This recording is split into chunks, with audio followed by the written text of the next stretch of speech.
Good morning everyone. तो अड़ी दिन हुई तबना वीडियो को बई अपलोड का और जो पे बड़ा गेताबना एसएसडी रेना रिजल्ट तो उडुक कना। तो चेक लगा का तबनी ओना जो प्राय बड़ा सनाई पे कमेंट बड़ा हका पे और निना दिन हुई कना वीडियो बई बनाए तहन। तो ओना चिकिन भाभी के चलो मिटांग अप टू डेट एमा पे गिन और चेक लगा के तबनी मेंटेन माने मेरिट रिंग हेजना से काट नहीं मेंटेन। तो चलो वीडियो बन स्टार्ट लगे और तो तेहें दो इना करेंट सिचुएशन बारे ते अप टू डेट एमा पे कान तबना और नितोगा करेंट सिचुएशन तबन दन कई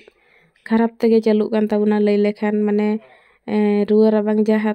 भाइरस वाला ना ठंडा कासो को ना को ᱧᱟᱢ का बुना ओना साथे फाइनेंशियली अडी माने इयर में ना बुना चेक लकाई मेता पिया नितो पूरा मनी प्रॉब्लम पूरा चालू करना लाइफ में। तो नौका तो बांगा कि फैमिली रे कोई लेखान दो बांग ᱧᱟᱢᱚᱜᱼᱟ मेनखान इन बई आसो करना ओना कि इnya जहां हा निजोरा खर्चो बर्चो कि जहां दरकार करना ओना दो इन निजे तगिन फुलफिल मा ओना तिन इच्छा ओना चिकाते इन फैमिली रे बई मेता को करना कि इnya मनी दरकार करना मेंटेन। तो मनी को तो हुयु कान ताबुना नौका दरकार करना हाँ हस्बैंड जुदी एमें खान दो नंगी हताव के किंतु इन लॉ ठन को दो बांग हताव सनिंग जना माने जहां इnya दरकार लगिन और नोआ दो इnya पर्सनल इच्छा करना। तो ओना चिकाते इन लॉ को दो बई को एकवा मेनखान प्रेशर इन ठन के जस्ती पड़ा करना जेमन कि नितो फॉर्म फिलअप चालू करना तापरे माने बड़ा गया पे सेल्फ फाइनेंस कॉलेज कान तिया माने निजे तेगे फी हो एम हुआ ओना मेटा तापरे बीटीआई स्कूल रेना फी तापरे झतो को मारांग हुई कना जहां रे इनी भरसा थान माने मनी हजुआ ओना को तिन पूरा बंद करना। एक तो स्टाइपेंड बाय हजु कना दूसरा रे सुभद्रा पैसा हो बन ᱧᱟᱢ का और थर्ड रे हुई कना नोआ यूट्यूब मनी हजु पूरा डिले का और हजु ना हजु निया मासो लास्ट कोते हेज रेना मेना। तो चेक लगा कना ना हजु कना से बांगा माने $100 कम्प्लीट आते पारम दो पारम करना $100 कम्प्लीट आते $1-2 हो जुदी पारम खान दो इन परे भी जाए। तो नितो धबी मैसेज को और हजु तो नेल हुआ चे चिका करना और ओना चिकाते कई चुलुंग माने माइंड को ताबन ये ᱧᱚᱜ गया और नोआ हुई कान तिया करेंट सिचुएशन। तो फाइनेंशियल नितो दो कई इयर मिनिया और ओना दियाते कई प्रेशर मिनिन ताबना ओका सेनते ओकाñ मैनेजा ओना बई उया दाड़े कना। तो यूट्यूब खन मनी दो अर्निंग हो गया किंतु आबोरन व्यूज हिसाब ते दो अब अर्निंग दो अड़ी कम गया माने बाकोले से समुद्र को संखे पानी और इnya आड़ांग पालन बदल पे आंजमेया ओना रना कारण दो हुई कना ठंडा पूरा जोरसुर ᱧᱟᱢ कादिन ताबना। तो ओना हुई कना कथा तापरे एसएसडी रेना कथाñ लay ताबना एसएसडी रेना रिजल्ट तो इnya दो बाय हुई कना मेरिट रे बई तिंगु कान ताबना और मादर उड़ूना और जहां को हुई कान तपिया कांग्रेचुलेशन और मेंस लगिन ते बेस लगा छुटो तबन पे मेंस रे हाँ क्वालिफाई तबन पे और मिटांग सीट आपे लगिन रिजर्व पे आपे माने गवर्नमेंट एम्प्लॉय बेना तबन पे और नौका लay लेखान मा माने करेंट सिचुएशन हिसाब ते मा अड़ियान जिनिस हुयु मा मेंतेनम खोजोआ जेमन कि एसएसडी हो जुदी हुई लेन तिन खान कटि चुलुंग माइंड रिलैक्स नु बुझाव की मेनखान ओना बाय हुई लेना किंतु मिड संते नोआ हो उयहराते ठीक गिन बुझाया कि नितो इnya ग्रेजुएशन रेना फाइनल ईयर कान तिया और जुदी एसएसडी हुई को माने एसएसडी ना मेंस एग्जाम हुई कान ताबुना नवंबर 14 रे। तो नितो सोहराय को नय चालू कान ताबुना पढ़ा लगिन हो उनका समय बई ᱧᱟᱢ किया तो हुई दाड़े किया ओना बई क्वालिफाई दाड़े किया और जुदी होኝ क्वालिफाई किया तबे माने 2026 रेना अप्रैल में ना अब ग्रेजुएशन कम्प्लीट करना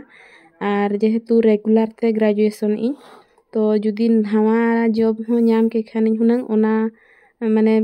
फाइनल ईयर जहां ना ओना हुनंग बई कम्प्लीट दाड़े किया और कम्प्लीट केयर हुई ओवरलैपिंग इया को तिया ओना हिसाब ते मिड सेंते दो बेसो कान गया माने ओवरलैपिंग बाय काउंटोआ कि इnya ग्रेजुएशन इन कम्प्लीट दाड़े तापरे हजु कान गया असिस्टेंट टीचर ओना करे ना बन ट्राई आबन मेनखान फेलुयर रेना कष्ट दो बुझा गया और कष्ट बुझे रहा तो निका बुझे कि चलो फैमिली हाउस होल्ड कमी तुलुज कॉम्पिटिटिव एग्जाम को लगिन प्रिपेरेशन हुयुग कना तो फेलियर बार बार हुयुग रहा तीस चोंग ना नाम गया बन सक्सेस तो आर चेन हम बांग कना ओना हिसाब ते प्रिपेरेशन हम का बन प्रिपेयर लेन तहन जहां लेवल रना क्वेश्चन पड़ा लेन तहन जहां लगा ये तो जहां को उन को हार्ड वर्क का को प्रिपेरेशन ठीक ठाक को दो का को ñam ka ako akwa mane kami rena pholo ko ñam ka ako na do ar ona hisab te una kharap hom bang bujhe kana chalo ठीक गया मांग ते जहां हिजुआ टीचिंग ईयर ना एग्जाम को ओना को लगिन मन प्रिपेयर आबो आर नोआ वीडियो रे तो बरसिंग रेना फुटेज मेना चेदा से इन उना दिन हुयु कना वीडियो बइन अपलोड एआ तो ओना चिकाते नोआ बारिया दिन रेना फुटेज अपलोड का कना ना समय बिता उनका के किछि ना किछि सिखनत बांगा अनुभूति कदा बन सिखनत बन नाम इदियाबन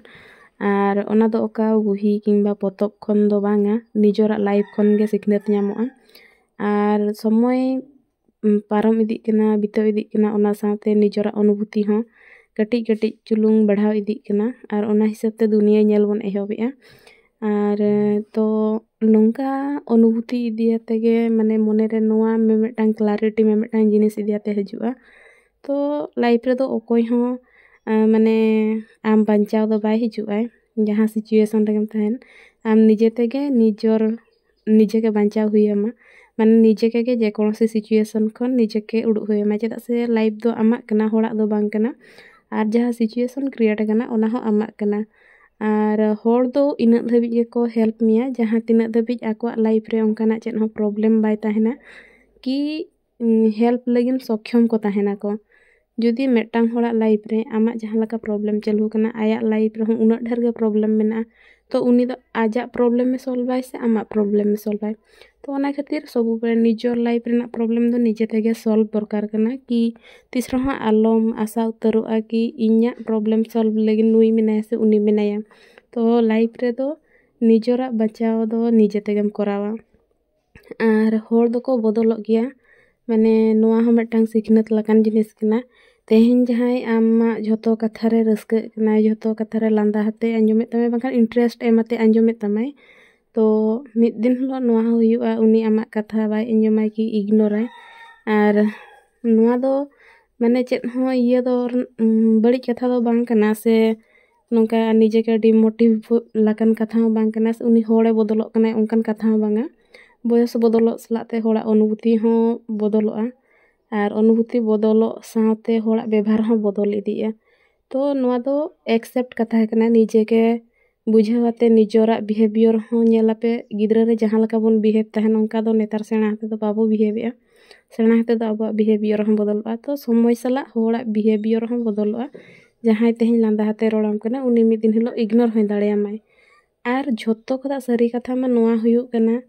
माने झोतो खदा समय के दाम माना से जहां आबो बन अर्जावेआ टाका पुइसा ओना दाम माना से जहां आबोरेन पेड़ा बंधु संपर्क मेना ओना दाम माना माने नेल पे जुदी टाका पुइसा तेहेन बाम अर्जाव दाड़े कना समय हिजो ओनम अर्जाव दाड़ेया आर जुदी तेहेन सगै हो रपुदो कना आर मिद दिन हिलो एम जोड़ा रुवार दाड़े जुदीम चाहवा मेनखान समय जुदी मिद जेखा पारो मेना ओना समय दो आदो तीस रहो बाय रुवार तमाय ओना खातिर झोतो को दाम माना समय आर ओना समय जनी जहां कमी दरकार ओना दो कमी के लगती कना आर बांखान दो समय सला ताड़े माते बाम ताड़ाम दाड़ेया जेमन नितो आले इन गे नेलिन पे एग्जांपल तोरते माने बहु कुड़ी हुयते स्टूडेंट लाइफ इन खोजो खान दो ओना बाय संभवोआ आर बानार जिनिस मिद जेखाते मैनेज दो डिजूर माने प्रेशर रे पकावाय आर ओकोय को नोंका माने हाउस होल्ड कमी तुलु एजुकेशन हो आर कॉम्पिटिटिव एग्जाम लगिन को प्रिपरेशन उनको बेस्ट नवा जिनिस को बुझाव दाड़ेया को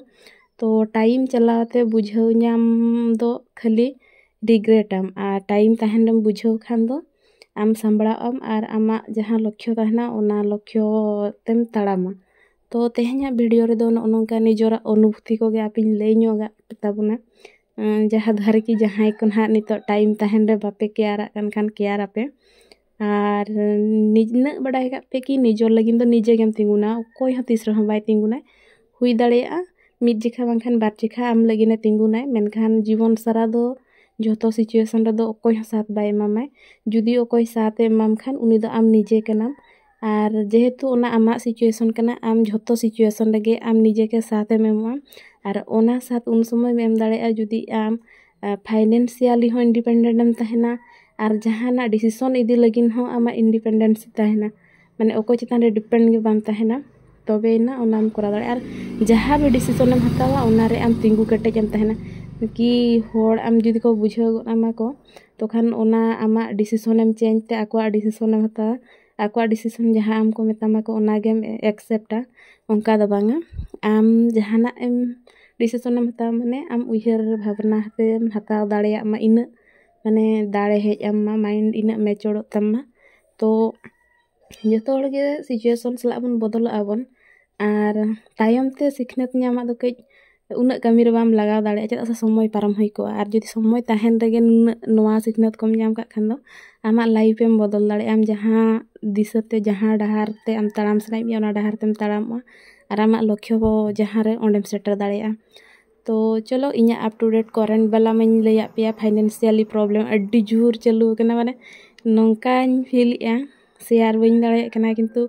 बड़ाई गया पे जुदी हस्बैंड को बेरोजगार को तहना को और इन लो चितान रे डिपेंड एम तहना और ओना साथे आमा अडिगान फाइनेंशियली जरूरत तहना इन खान दो नोंका बुझा गया और मेंटली प्रेशर हो बना गया तो तेहेña वीडियो दो नोडे गे इन मुचादे ताबुना जहां को बड़ाई सनाय पे तहन एसएसडी रे इኛ चेत चिकैना उनको हो ओनेñ बड़ाई हो के पे कि मेरिट रे बचुña मेनते और बेटर रोआ नेक्स्ट जहाँ हजुआ ओना लेकिन प्रिपरेशन नितो कदा स्टार्ट बड़ा हुआ और ओना साथे उना हो माने ये दो बइन बुझे खराब दो बइन बुझे चेदा से ग्रेजुएशन बइन कंप्लीट का तो और बारिया सेमिस्टर बाकी मेना तिña ओना कंप्लीट लेन खान के शांति ते कराव गानोआ जतना और बांखान ओंका ओवरलैपिंग तिña माना तिña तो चलो जहाँ हुई कना चांदो बंगा पालन जहाना बेस्ट गे प्लान का ओना चिके गे